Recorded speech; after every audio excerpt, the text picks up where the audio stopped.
Okay, so time being 6:02, I would like to call the Board of Health meeting to order.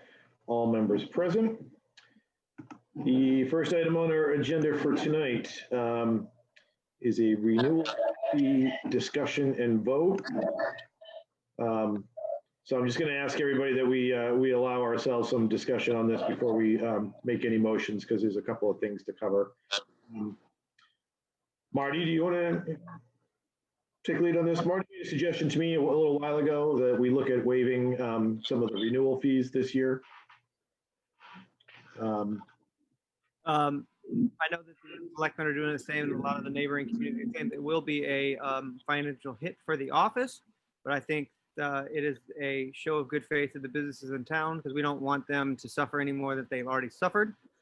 Specifically the ones that have closed, body art, food, the ones that have closed. I think they are the ones that need the most assistance.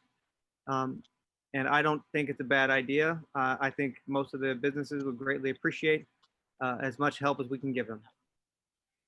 And this would be for primarily food establishments and body art. I can't think of anyone else that had to close, right? Retail food was all allowed to stay open. Of the licenses that we do, I believe the ones that are affected was body art and food establishments. If I'm Nail wrong, salons, hair salons, they Yeah. were all closed. yeah, but we don't license those. Mm. So specific to the Board of Health licenses and licensing fees, I believe that we only really had the restaurants and the body art that had to close. So if I looked at our line items correctly, we're talking approximately $15,000 would be the hit to the department. That's a little on the high side, but I believe that number is correct. If it's not, it's close to that. Okay. And are you looking to just do blanket like the people on the list, or should we I drill down and be specific to what place? I'm just trying to figure out how we're going to formulate this. I think if they had to close for any number of time during the shutdown, I think that should be our guide. Or at least that would be my recommendation, is that if you had to close as a show of good faith, and our office wanting to do as much as we can to help our businesses in town, if you had to close, then that should be our consideration. And I mean, I would appreciate some leeway to businesses that maybe been heavily affected, to make maybe a couple of snap judgments if I need to, but. And do we know, would this money be coming directly out of our budget, or is this going to the town? So This is coming. I would have to double check on that, because I would have to ask Sue to be specifically. I believe it comes directly out of our budget. okay. And that's a hit you feel like we can sustain, or you can? I don't think we should. Yes, because I think it's important to the business that they know that we're taking a team approach to this, and that we're not just leaving them on an island. So for that, I think it's worth cutting back in another area, which I'm not exactly sure how we're going to do or what we're going to do right now. But I think it's important for our businesses in town to know that, we're all in this together. Absolutely. I agree. Any other questions? Yep, Christina's.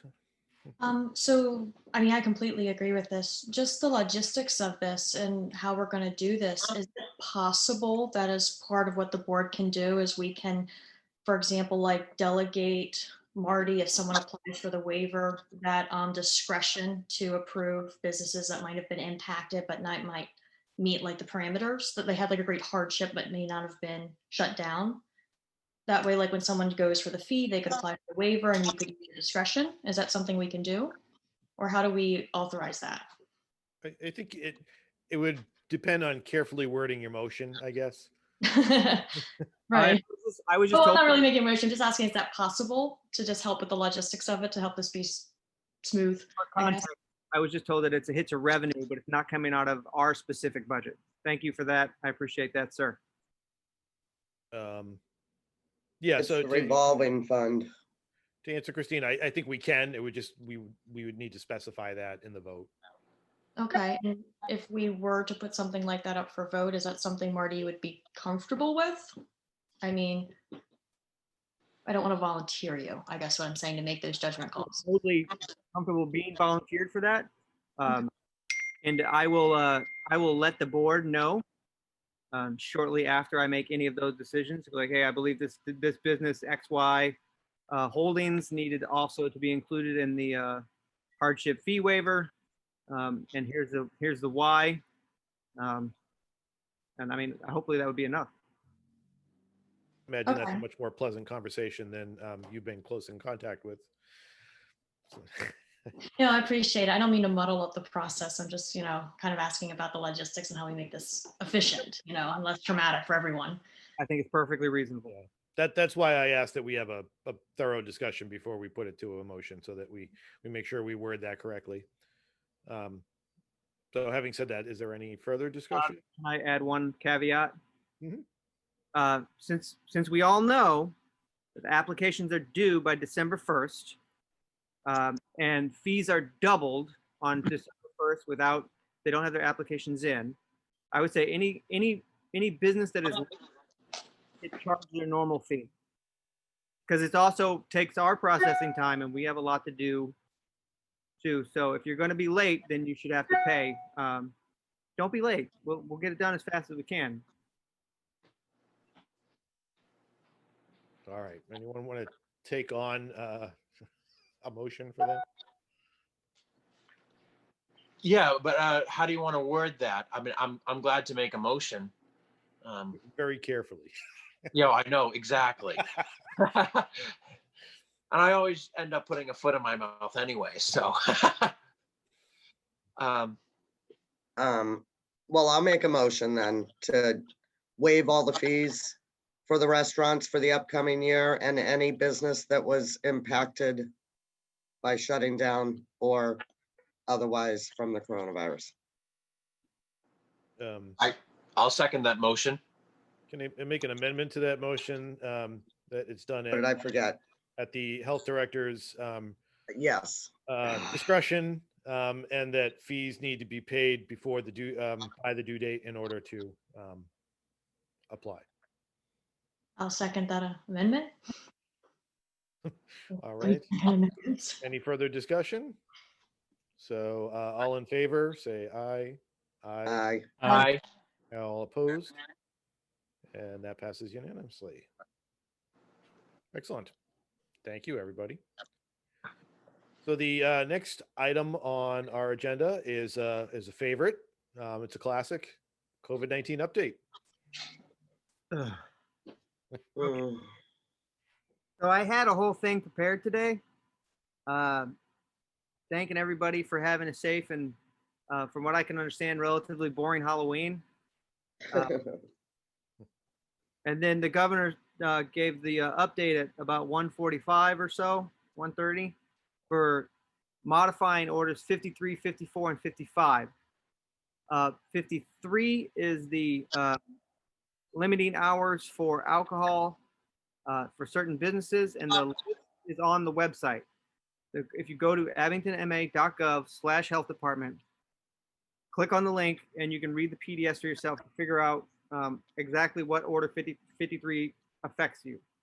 The bottom line is that businesses will only be open for takeout, restaurants, bar restaurants, for takeout after 9:30. The intent was that so everybody would be home after that. And again, it's on there. I encourage everyone to go read it. We are still trying to synthesize it ourselves. Essentially, though, it is that businesses will not be open after 9:30 except for essential purposes, and they will not be serving alcohol or food tableside. It'll be only for takeout.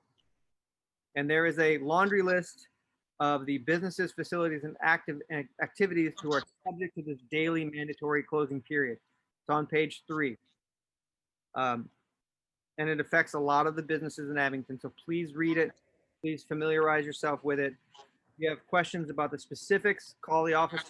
I will do my best to answer them on election day. Then there was also order number 54. Order number 54 is the revised gatherings order in Massachusetts. And this gets really complicated. So if you have any questions, I would encourage everyone to first read the order as best they can, and then call us. Indoor and outdoor gatherings are limited to no more than 10 people that are supposed to be over at 9. Outdoor gatherings are 25, again, over at 9:30. It's a lengthy document that's, I believe, 7 pages long. Please read it. There are some exceptions in there. For example, school, obviously, polling places, obviously. Please read it and have a look at it before, because it will affect us. 55 was just the required face coverings in public places. And as I understand it, wear a mask. And then if you have questions about whether you should wear a mask in some places, you should probably be wearing a mask in that place. 55, it's on the website again. Please have a look over at it. And the exceptions are listed on there, and they made some changes to the medical exceptions. So for you and people like that, should really read that section. I'm not a lawyer, nor am I an ADA expert. So I encourage you, if you have questions, to first read that, contact your own attorney specific to those sections, and then give us a call. Maybe we can help. But they're all here. Exact rules, the requirements. If you are 5 years or older, you are required to wear a face covering in any public location, whether indoors or outdoors. So please wear a mask. This is the one thing we know that will help stop the spread of COVID-19, in addition to social distancing and washing your hands. And review order number 55, which is on our website at abingtonma.gov/health department.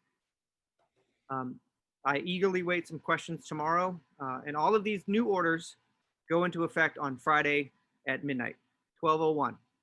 So Thursday at midnight, technically, 12:01 Friday morning. I'm sure there'll be tons of questions on those 3 orders. And that's one of the things that I look forward to talking to and about over the next few days. Also, our numbers are, we updated the website today at 3 for 18. Now we are at 19. We have another case that's questionable to come in right now. We're questioning it right now, and it looks like we have 19 with a, I believe it's about 130 contacts that are in quarantine in town. Over the weekend, we had another case of the school community. The person was already on quarantine, but it was another verified classroom spread. So that's 2 of our buildings. And I know the governor said that the schools are probably the safest place for kids to be, and they really are. And we can still be a statistical outlier. That is a possibility that we can just, and we identified it. And because we acted early, this person has already been quarantined, so we don't have to make many phone calls to their people that they may have been in contact with. So I am still hopeful that the schools will reopen as planned on the 12th. And I think that we all are hopeful that that will happen. And we've met and we've tightened up our reporting and our plans to handle further outbreaks should they happen. Hopefully they won't. Should they happen in the schools, to make it a bit more case specific and a bit more grade and or school level building specific. If we have to switch to remote, it doesn't necessarily have to be district wide. It can be specific to where the problem is. But because this problem last week was so broad, that was a broad solution was necessary. So hopefully we can pinpoint and be a bit more myopic in our approach in the future. As everybody knows, the numbers are climbing. Please consider your neighbors, your family, your friends. Be smart, and we don't want to overwhelm our healthcare providers any more than we've already overwhelmed them for the last 7 months. We don't want our kids to miss school any more than they already have. Please try to do the right thing and make good decisions that prevent the spread. I don't really have much else for COVID-19 updates. Oh, wait, yes, I do. Of course I do. I always do this. Tomorrow is election day. Uh, and if I know a few members are going to be around Emerald Hall, I will have masks and hand sanitizer for anybody that wants to hand it out over there. Christina, thank you for volunteering for that already. I really appreciate you doing that. That is very nice of you. And be safe. A lot of the poll workers will really appreciate you making sure that you consider their safety when you go over there to vote. Remember what your actions can affect the poll workers. So please be kind and be patient and be safe. And wear a mask. Please wear a mask. Please. I did receive a question while we were discussing, and this is pertaining to the COVID update. In a number of communities that have seen a sharp increase, they've had mobile testing. Do you know if that's something that we're able to organize, or a reason why Abington does not have mobile testing? I don't honestly know a good answer to that right now. I will have to look into it. As mostly because Randolph and Brockton already offer mobile testing, and it's free on the Stop the Spread website. So it seemed a bit, I don't want to say unnecessary because I'm such an advocate for high testing, but some redundancy may be key here. So I don't know. I can certainly look into it. But I encourage everyone to go to the Stop the Spread website and look at all of the already existing free test sites. And if anybody's having problems getting tested, which you shouldn't, and if you are, call me and we'll sort that out. We can sort that out with whether or not financial issues are a problem or not, it doesn't matter. We'll fix it for you, or we will direct you to the right resource. I'll look into that. I don't believe, I know it's on the table for large school outbreaks. I know it's on the table for large cluster outbreaks, and there was a meeting for the enforcement and intervention team today that was held via webinar, and I know that more of that should be happening, but I'll have to get back 100%. Yeah, what prompted the question is apparently Desi has been recommending if there's more than 2 cases and confirmed spread in schools, and I know that's kind of where we were at, so we'll get an answer for that. Any other questions, comments, discussion on our COVID-19 update? I'm going to plug my computer in. Sorry, hang on. While he's up from his seat, I do want to take a moment to thank the continued efforts of Marty and Lindsay. I know that they are working well beyond to make sure that everybody stays safe, and we appreciate that. Thank you. Lindsay would thank you if she was here. She works her tail off. So does Angela and Mary when we're in the office a lot too. So awesome. Thank you, guys. So the next item on our agenda pertains to it's a discussion on the school closing and reopening.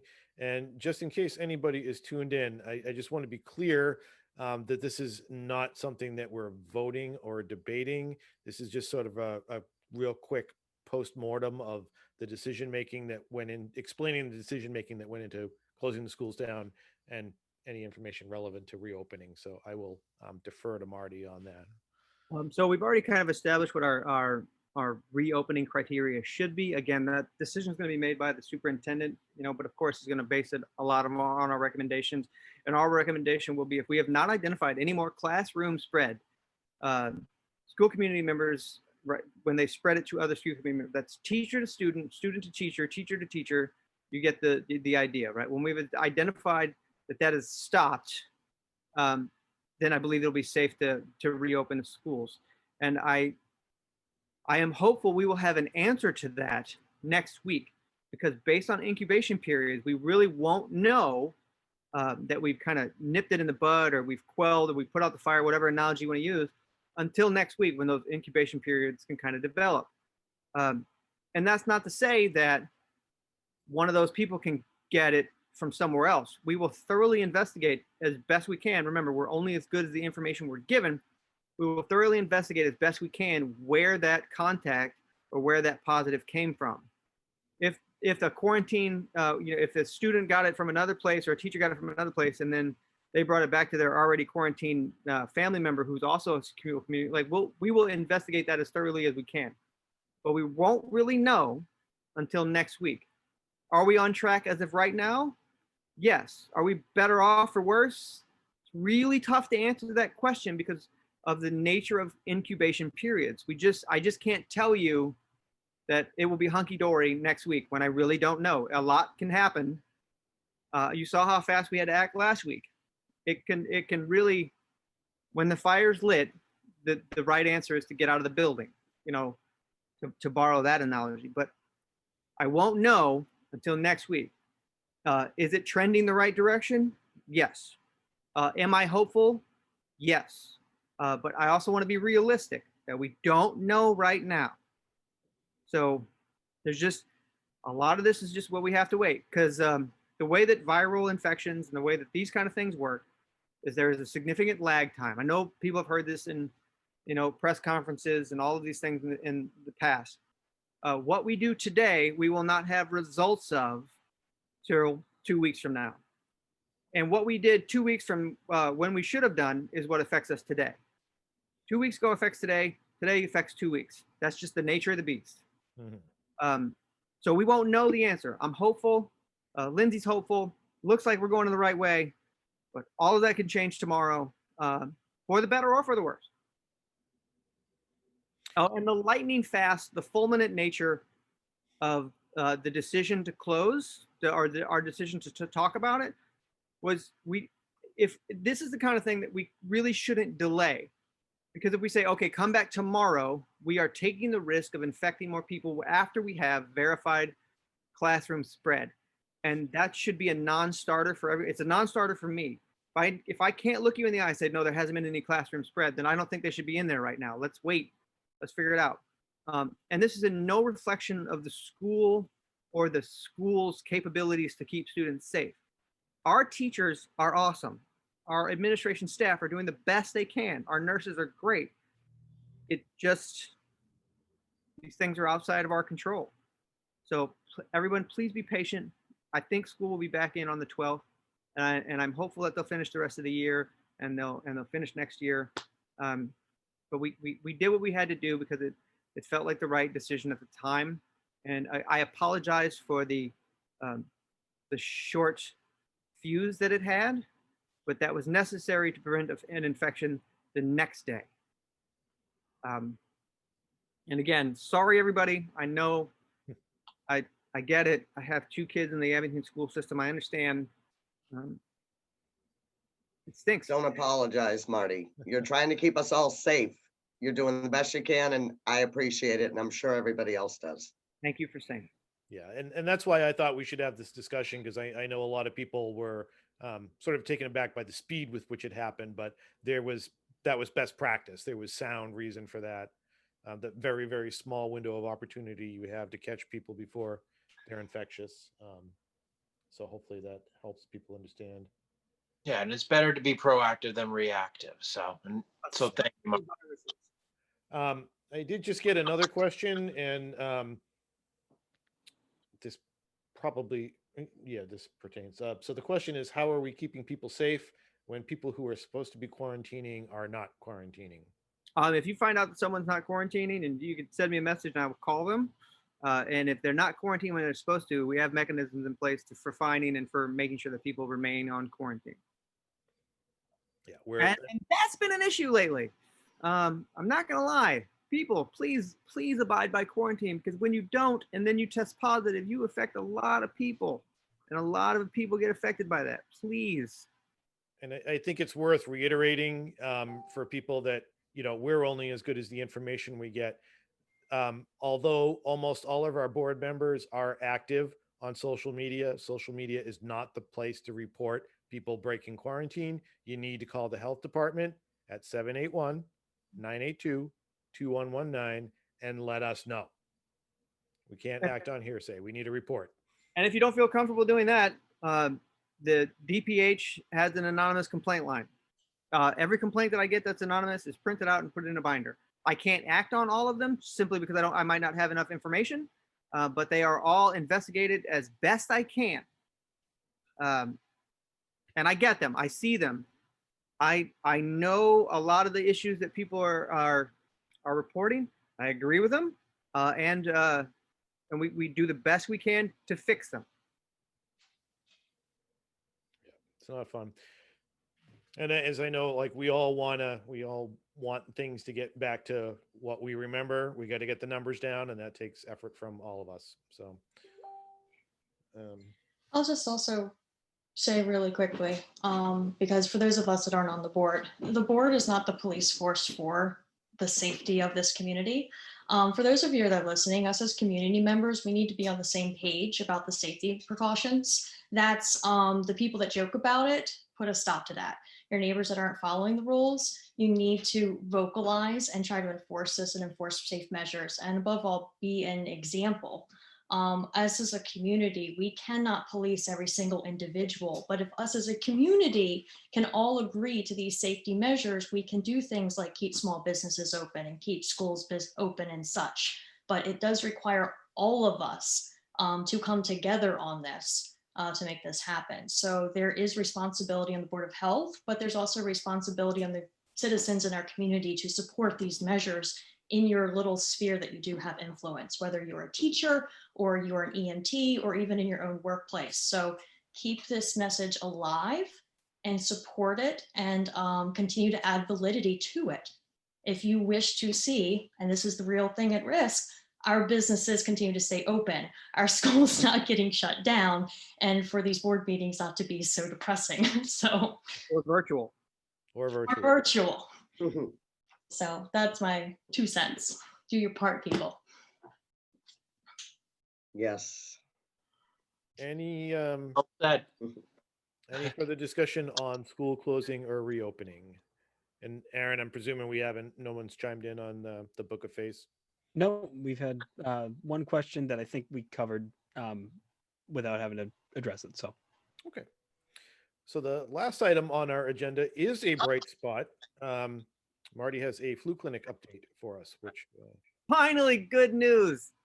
Ah, good news. Remember good news? 9:30 to 3:30 at the senior center. We will have an adult flu clinic. If you want to get your kids vaccinated there, you absolutely can, but please call us to schedule an appointment if you're doing the whole family. We are strongly encouraging pre-registration and appointment processes for those who can. We understand that some people don't have printers or they don't have the access to get that stuff. So we'll do it for you at the senior center as much as we can. But please contact us for flu shots, 9:30 to 3:30 at the senior center. Come one, come all. Almost. We don't have a lot. We don't have we don't have unlimited, but we got a lot. Come get your flu shot. Going to be awesome. We're going to do it safely. We're going to try to do our best to make sure that everybody is in there and out of there as fast as possible. And the more paperwork you have done before you get there, the quicker you can get your flu shot and get back to watching whatever it is you're watching on TV or get back to going to work or whatever it is. Secondarily, because we know that not everybody can make it, Thursday from 9:30 to 3:30, we're going to have an evening clinic at the senior center, 5 to 7 on Monday. Lovely. Thank you, Suzanne DeJustburg. She has been wonderful helping us out as the Council on Aging Director. I can't adequately express how thankful I am for her support. But that's it. That's good news. That's awesome. And wear a mask when you go to get your vaccine. Yes. yeah. What's that about a mask again? We want to Please wear Wear a mask. Please wear a mask. Any other discussion or questions on the flu clinic update? If that's the case, you guys know what I'll entertain next. Motion to adjourn. Do we have a second? I'll second it. All in favor of adjourning, say aye. Aye. Meeting adjourned.